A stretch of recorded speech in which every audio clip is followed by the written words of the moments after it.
കോട്ടയം ജില്ലയുടെ വിവിധ ഭാഗങ്ങളിൽ ഇടവിട്ട് ശക്തമായ മഴ തുടരുന്നു. പടിഞ്ഞാറൻ മേഖല ഇപ്പോഴും വെള്ളക്കെട്ടിലാണ്.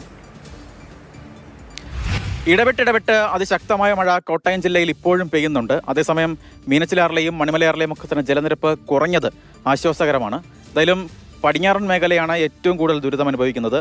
വെള്ളക്കെട്ട് ഇപ്പോഴും തുടരുകയാണ്. വെള്ളത്തിന്റെ തോത് കുറയുന്നുണ്ടെങ്കിൽ പോലും ശാശ്വതമായ നിലയിൽ പരിഹാരം ഇതുവരെയും ഉണ്ടായിട്ടില്ല. ഭയങ്കര വെള്ളം. നമ്മുടെ തിരുവാർപ്പയിൽ നമ്മുടെ കാഞ്ഞന ഭാഗം മുതൽ മാണിക്കുന്നം വരെ വെള്ളം. ഒരു രക്ഷയില്ല. പണിയെടുക്കണ്ടേ, തൊഴിൽ ചെയ്യണ്ടേ, അല്ല ജീവിക്കണ്ടേ. വീട്ടിനകത്ത് കയറിയിട്ടില്ല. വീട് കുറച്ച് ഹൈറ്റിലാണ് ഇരിക്കുന്നത്. ആ റോഡിൽ വീട്ടിലോട്ട് പോകുന്ന റോഡിലെല്ലാം അരയറ്റം വെള്ളമുണ്ട്. വെള്ളപ്പൊക്കത്തിൽ വീടിനുള്ളിൽ കുടുങ്ങിപ്പോയ നിരവധി പേരെ ഇന്നും ക്യാമ്പുകളിലേക്ക് മാറ്റിയിട്ടുണ്ട്. തിരുവാർപ്പ്, ഇല്ലിക്കൽ, കുമരകം ഉൾപ്പെടെയുള്ള മേഖലകളൊക്കെ തന്നെ ഫയർഫോഴ്സിന് നേതൃത്വത്തിലുള്ള രക്ഷാപ്രവർത്തനം ഇപ്പോഴും തുടരുകയാണ്. ഇപ്പോൾ ഒരു പ്രഗ്നന്റ് റെസ്ക്യൂ ചെയ്തിട്ട് കൊണ്ടുവരികയാണ്. ഉറക്കമില്ല, 4-5 ദിവസമായിട്ട് ഉറക്കമില്ല. നമുക്ക് കണ്ടിന്യൂസ് ഡ്യൂട്ടി തന്നെയാണ്. കിഴക്കൻ വെള്ളം പടിഞ്ഞാറൻ മേഖലകളിലേക്ക് എത്തുന്നതിൻ്റെ ഒഴുക്കിൽ കാര്യമായ കുറവുണ്ടായിട്ടുണ്ട്. അത് ഏറെ ആശ്വാസം നൽകുന്ന കാര്യമാണ്. എന്തായാലും നിലവിൽ തെളിഞ്ഞ ആകാശമാണ്. കനത്ത മഴ പെയ്യാതിരിക്കുകയാണെങ്കിൽ പടിഞ്ഞാറൻ മേഖലകളിലൊക്കെ തന്നെ ഈ വെള്ളക്കെട്ട് 2 ദിവസം കൊണ്ടൊക്കെ തന്നെ വെള്ളം പൂർണ്ണമായി ഇറങ്ങിപ്പോകും എന്ന പ്രതീക്ഷയിലാണ് ജനങ്ങളാകമാനം ഉള്ളത്.